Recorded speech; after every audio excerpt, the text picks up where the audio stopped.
Assalamualaikum warahmatullahi wabarakatuh. Bas sobok lihat jo mak yo. Potang kita lamota jo Rufaidah Anabo. Kini kita mau tajo amaknya le.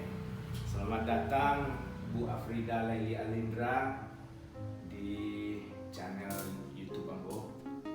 Dan alhamdulillah barusan ibu kola selesai sidang tertutup program doktor di Universitas Pendidikan Indonesia Bandung. Yang pertama selamat sudah selesai ujian tahap 1, mudah-mudahan sukses di ujian tahap 2. Jadi begini,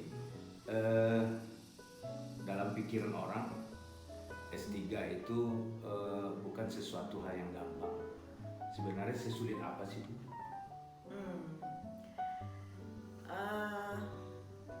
Semuanya itu relatif mungkin. Kalau ditanyakan sulit, ada yang mungkin menjawabnya relatif sulit, ada yang menjawabnya mungkin tidak sulit, ada yang menjawabnya mungkin gampang. Tapi kalau kita ambil skop secara umum, memang S3 itu tidak mudah ya, bukan berarti sulit. Nah, tidak mudah, kenapa? Karena memang begitu banyak proses, tahapan, saringan, lecutan-lecutan yang terjadi di dalam setiap prosesnya. Mungkin itu dulu jawaban saya. Ibu kan basicnya adalah seorang guru SMA ya. Betul. Seorang guru SMA biasanya bagi orang S2 saja sebenarnya udah cukup sebenarnya. Apa nanti nggak akan sia-sia pendidikan itu untuk diimplementasikan di sekolah gitu? Seorang guru SMA S3 itu. Pertanyaan seperti ini pasti sangat banyak orang menanyakan. Kira-kira gimana? Ya pertanyaan seperti itu memang sering saya terima begitu ya. Kita kembali lagi kepada prinsip dasar bahwasanya ya dalam agama kita yang menuntut ilmu itu tidak ada batasan, ya kan? Tidak ada batasan kalau guru SMA sampai S2 saja gitu atau S1 saja cukup, ya tidak gitu. Dan itu kembali juga kepada diri kita masing-masing. Ketika kita merasa kita mampu gitu ya dan kita bisa melanjutkan pendidikan, kenapa tidak gitu ya? Karena pada hakikatnya melanjutkan pendidikan bukanlah sesuatu yang harus menjadi apa setelah itu, tidak gitu. Tapi proses pendidikan itu kan hakikatnya adalah kita menggali kembali hal-hal yang mungkin kita belum tahu atau hal-hal baru yang kita tidak mengerti, dan itu bermuara kepada semakin meningkatnya kualitas diri kita sebenarnya gitu. Jadi sekali lagi sekolah S3 bukan untuk kamu mau jadi apa setelah ini, bukan itu menurut hemat saya. Apakah nanti setelah selesai dari S3 ini akan tetap jadi guru atau mungkin ada sesuatu yang lebih atau bagaimana? Ibarat anak panah ya, saya tuh siap dilesatkan kemana saja. Nah itu prinsip. Artinya apa? Ketika kita sudah memiliki basic tertentu, mungkin ada pos-pos tertentu mungkin yang mungkin lebih pas gitu ya. Mungkin ada hal-hal tertentu yang mungkin lebih membutuhkan kita. Ya kenapa tidak gitu. Tetapi kembali kepada niat dasarnya bahwa kita menuntut ilmu bukan untuk jadi apa-apa. Apa sih yang sangat memotivasi Bu Afrida untuk melanjutkan pendidikan sampai ke jenjang tertinggi seperti sekarang?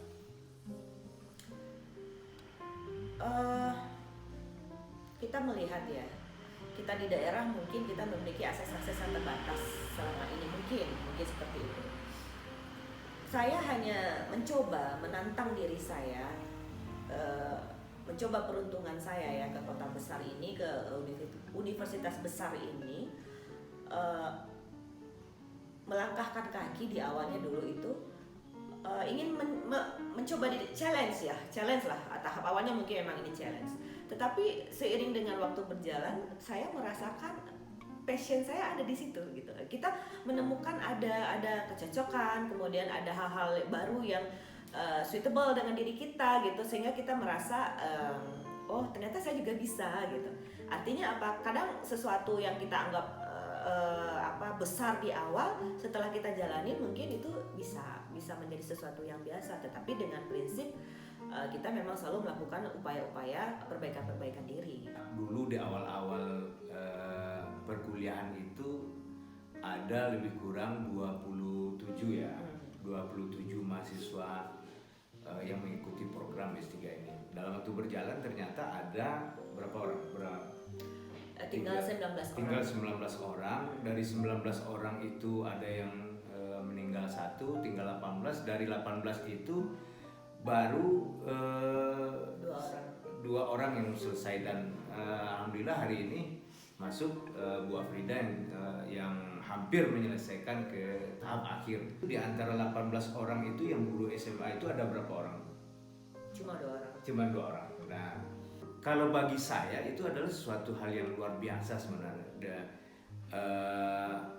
Ikut perkuliahan di mana teman-temannya adalah didominasi oleh para dosen sebenarnya. Kemudian ternyata bisa menyelesaikan 3 tercepat gitu. Itu kira-kira rahasianya apa? Yang pertama, kita memang harus rajin ya.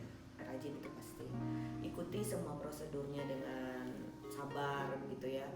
Kemudian kalau S3 kan tahap awal itu memang ada perkuliahan bersama, itu kita ikuti aja gitu ya.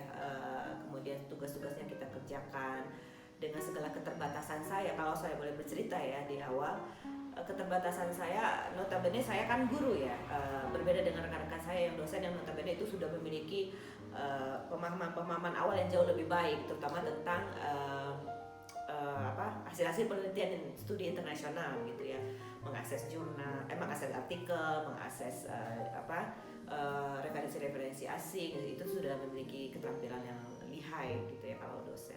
Nah, sedangkan kita guru itu keterampilan seperti itu mungkin masih sangat terbatas. Nah, maka perlu effort yang kuat dari kita untuk bisa mengakselerasi diri secepatnya gitu ya, menyesuaikan dengan lingkungan kita yang baru, di mana iklimnya itu udah sangat berbeda dibandingkan dengan iklim kita di sekolah gitu.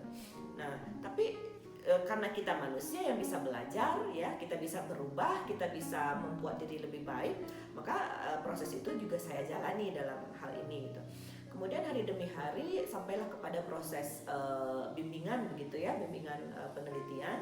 Kita sudah fokus dengan promotor dan anggota. Nah, itu jalanilah dengan intens gitu ya, hadapilah dengan keseriusan dan kesungguhan. Insya Allah kita akan sampai dan berada pada tahap-tahap yang kita inginkan seperti yang saya alami sekarang ini.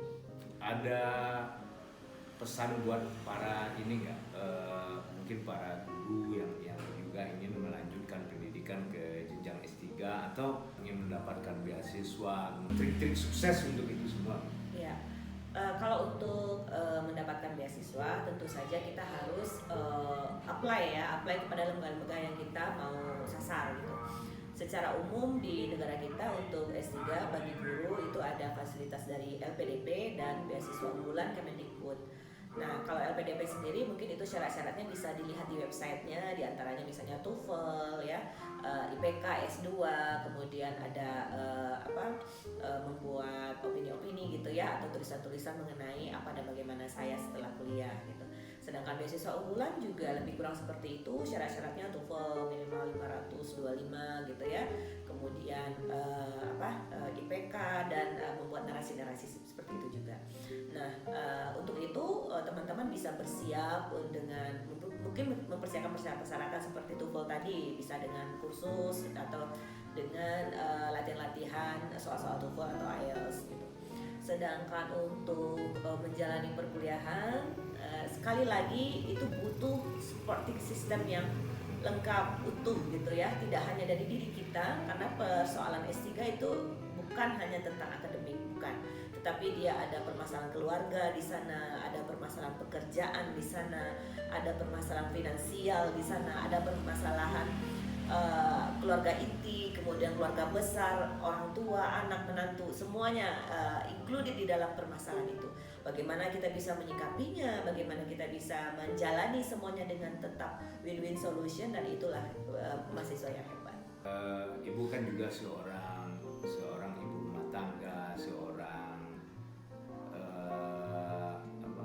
mahasiswa, kemudian juga seorang aktivis sosial seperti itu.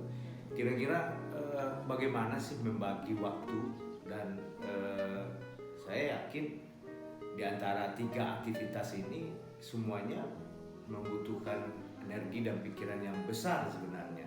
Apakah tidak akan mengganggu ke perkuliahan atau bagaimana mensiasati itu semua? Ya, skala prioritas.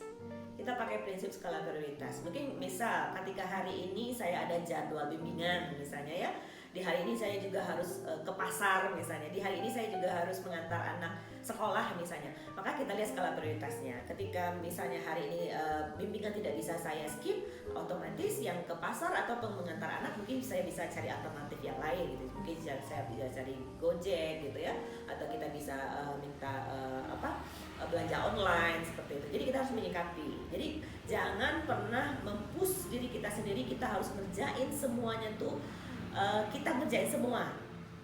Kita kerjain sendiri gitu, enggak mungkin. Ada hal-hal atau kondisi-kondisi yang kita harus mendelegasikan urusan-urusan itu kepada hal yang lain. Nah, konsekuensinya apa ya, paling ya uang harus dikeluarkan mungkin begitu ya.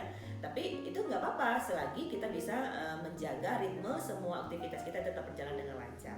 Contoh, misalnya hari ini saya ada sidang gitu ya, maka otomatis urusan-urusan selain sidang saya skip dulu. Mungkin setelah ini baru saya atur kembali urusan-urusan yang lain gitu. Seperti itu Pak. Oke, sekali lagi sukses buat Frida. Terima kasih. Makasih. Lah itu dah nak pertama apa anak kini ama besok apa leh apa lo kan diwawancara suan anak wawancara kan putar-putar situ tuh besok panjang itu rekoko. Oke, terima kasih. Jangan lupa pakai masker, jaga jarak, basuh tangan pakai sabun. Corona ko babayo na jangan main-main kalian. Kami dari Sawah lihat doang, salam untuk gang di kampung, mudah-mudahan solo-solo sehat. Terima kasih Abu Mayung, Iko Buah Frida, kami sekeluarga mengucapkan selamat menaikkan ibadah puasa, mudah-mudahan diterima oleh Allah Subhanahu wa taala. Terima kasih Nagam. Assalamualaikum warahmatullahi wabarakatuh.